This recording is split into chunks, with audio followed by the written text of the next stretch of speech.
Hello YouTube and welcome to another one of my Duel Links videos. So today I have for you an Ancient Gear deck using Crawler's skill Middle Age Max, which basically lets you start the duel with this card right here, Ancient Gear Castle. All Ancient Gear monsters you gain 300 attack. Each time a monster is normal summon or set, place one counter on this card. If you tribute summon an Ancient Gear monster face up, you can tribute this card instead if the number of its counters is equal to or greater than the number of required tributes. So this card is really good. If you go second and your opponent sets a monster, you can basically send this to the graveyard to summon any of your 1 tribute monsters. And I'm running Ancient Gear Engineer, which is a 5-star, and then I'm running 2 Ancient Gear Beast, which is a 6-star. Both of them are 1 tribute, so you only need 1 counter on the continue spell. The other tribute that we run is Ancient Gear Golem.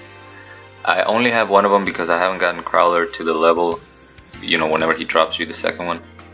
So there's only one in the deck. I would probably add a second one. As you guys know, all Ancient Gear monsters have basically the same effect, which is if they attack, your opponent cannot activate any spell or trap cards until the end of the damage step. So that's really good. Ancient Gear Golem has an added effect, which is that he inflicts piercing. Ancient Gear Beast has an effect where it negates the effects of an opponent monster destroyed by battle with this card, including in the graveyard. So if this card destroys something like Gozuki, they can't activate it. If it destroys Red Eyes Wyvern, they can't activate it. Any flip monster, they can't activate. So they each have their individual effect, you know, in addition to the negating, or you know, your opponent not being able to activate spell or traps. Ancient Gear Engineer is very weak, but I just really like his effect. At the end of the damage step, if this card attack, target 1 spell or trap card your opponent controls, destroy that target. Even though you're not super worried about back row because of you know, because they won't be able to activate them when you attack with them, it's still nice to get rid of their back row. You can get rid of things like field spells. You can get rid of continuous spells. You know, if you're playing the mirror match and you destroy their Ancient Gear Castle, that's really good because now they can summon any big monsters without their castle. So I just like it a lot, and that's why I have one of them. Ancient Gear Knight, he's the, you know, the beefiest 4-star of the Ancient Gear. He's 2100 under the continuous spell. But the only downside is that you have to normal summon it twice since he's a Gemini in order to get the same effect, which is, you know, your opponent not being able to activate spell or traps until the end of the damage step. We have 3 Sergeant Electros to take care of the back row. Mainly we're taking care of things like enemy controller, which is the big threat. If they have mirror wall, you know, they can chain that, so it doesn't really matter. We're not worried of wall disruption, we're not worried of draining shield, but for anything else we got Sergeant Electro. I play 2 Soul Exchange because it's an easy way to get rid of a monster that they have, and if anything happens to your Ancient Gear Castle, or if you use it already and your monster gets destroyed, you want to still have a chance to summon those big monsters. So 2 Soul Exchange.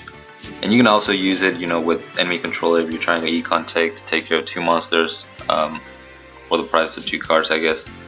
I'm also running Ancient Gear Fist, which I see a lot of people not running this card, and it's not the best, but you know, I'm trying to build an actual Ancient Gear deck, so I had to throw it in.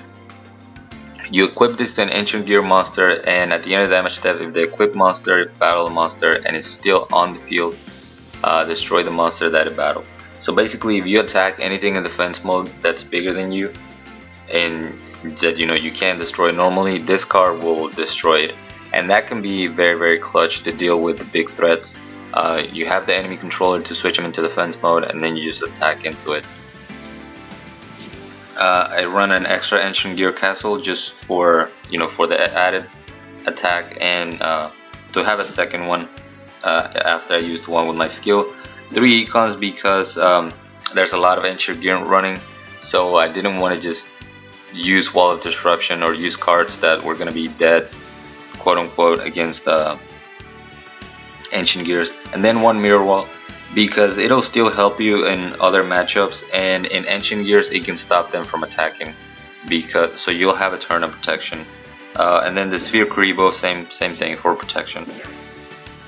But anyway, this deck I used during the stream on Saturday night, and it did okay. So I was like, I guess I'll go ahead and make a video on it.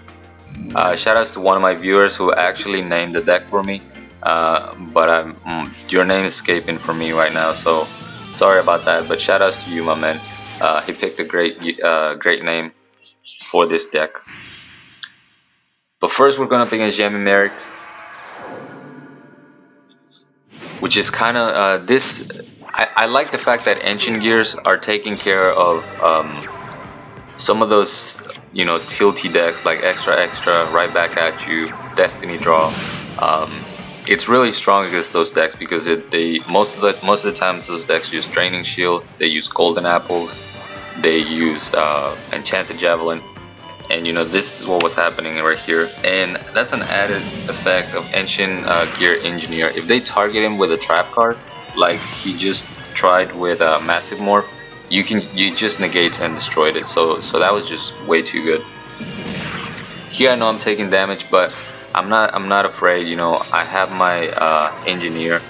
He's got Floodgate, so one of his traps are gone. I don't. Oh yeah, I just finished the game here. I think in the previous turn I didn't attack with my Ancient Gear Knight because it hadn't been normal summon, and I didn't want to attack into a Golden Apples. And that's the cool thing. Like, you can be patient with your Ancient Gear deck, because eventually you're either gonna lock down their entire back row with Sergeant Electro, or all your monsters are gonna have the same effect if you have to normal summon them multiple times. And this is the mirror match. One of the mirror match. I had a bunch of them, but I didn't save all of them because I didn't want to just show the same interaction. But this was a good one. He's going first.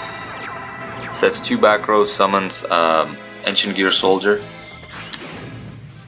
So I immediately go for my Ancient Gear Beast now that I have a counter up. He's got the enemy controller, but that's okay because I have Mirror Wall and I have Sphere Kuribo, so I can protect my monster. And he actually attributes that for his own Ancient Gear Beast. And here's where I use my Sphere Kuribo. And this is basically what your Ancient Gear mirror match always looks like. It's, you know, Kuribos and enemy controllers. Here he had the Draining Shield, which really sucks because my Ancient Gear Knight was not normal summon yet with his Gemini effect, so he gets the life points, but at that point my field is set. I even have a Sergeant Electro, so I'm just going in there for damage. He top decks his Ancient Gear Knight, and then he's got the 600 attack boost. And here I kind of made a mistake by prematurely activating Mirror Wall. For some reason it slipped my mind that, you know, the Ancient Gear Knight has to be normal summon. So I didn't have to do that, but I ended up top decking the Ancient Gear Golem anyway, and I'm able to get over his monster and just attack for game. I guess that's another like added threat of Ancient Gear Knight. Sometimes your opponent will forget, like I just did, that you have to summon it twice, and you know, they might prematurely activate their cards.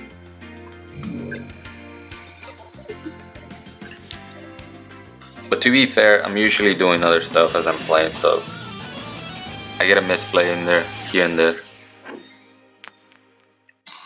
Here's the other mirror match. I believe this is the last one I saved as far as mirror matches.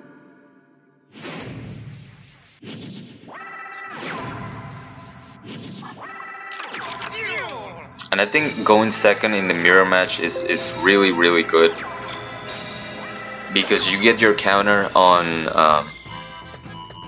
you know, on your continue spell, and you also get to see what your opponent did. So I go with with Sergeant Electro, try to pin down the enemy controller. Very smartly he changed it, and luckily for me I have 2 enemy controllers, so I can stop both of the monsters. Otherwise I would have been in trouble with Sergeant Electro locking down my back row. And that's mainly why I decided to go, you know, get away from Wall of Disruption for a little bit. And this is what I was talking about. Here I summon Engineer, I destroy his continue spell, and now he's pretty much done. I mean, he can't use his big monsters. He goes for Sergeant Electro. Sergeant Electro was not going to do anything anyway. I was going to be able to just crash. I have another Sergeant Electro, and I just Econ Tech during the battle step to get enough damage per game. And that's it. It's kind of funny how that was an Ancient Gear mirror match, and we saw more Sergeant Electros than Ancient Gear. Show you one more. Oh, actually, two more. This is our fourth replay.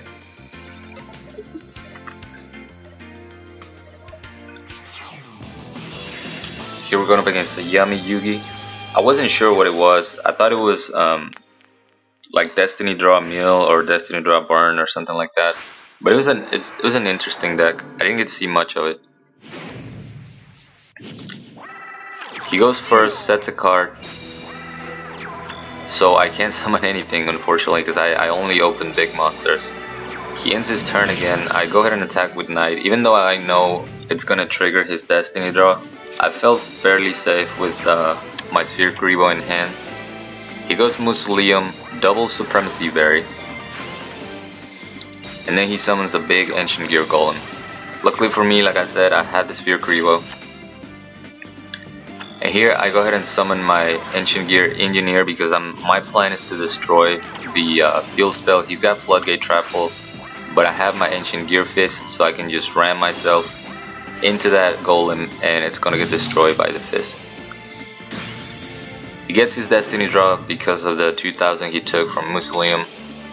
I was expecting another Ancient Gear Golem and I was kind of scared, but he actually goes for Invader of Darkness, and I have the Mirror Wall ready for him. And then he just surrenders after that. And then this last duel, I wish I would have had something better to show you, but you guys just know that if I beat a burn, it like automatically goes into the replays, because I hate burn so much that I just want people to see them get destroyed over and over and over again until they are extinct from our dueling gameplays. He goes first. He's got one Parasite, and of course he starts with Jade and Sick Whistle because they always do. But that's okay because I'm just gonna tribute it for my Engineer or my Beast. I think I go for Engineer just so I can start destroying that back row. Yeah. Unluckily, he's got the Sphere Kuriboh, so he's able to stop my attack. Very annoying. And then he top decks a second Burning Lens. Mask of the Accursed. That's fine, I can just tribute over that. But it's cutting it close. My life points are down to 1500. So I have to tribute the Engineer for the Beast. I get in there for 2300, but he's gonna survive with 200. So I was kind of afraid that he was gonna top deck, you know, another Burning Lance or maybe a Hinotama or something like that. He doesn't. So I decided to just end my turn and let him die to his own stupid cards. Here we go. Nice and easy. But anyway, that's my take on the Ancient Gear deck. Probably not the best. I'm sure there's more. There's better decks around that have been made already. I kind of took a while to put mine out there, but I finally got all the cards for it, and here it is. Thank you guys so much for watching. I hope you enjoyed this video. Like, comment, and subscribe if you want. Join my Discord if you haven't. The link will be down in the description. And till next time.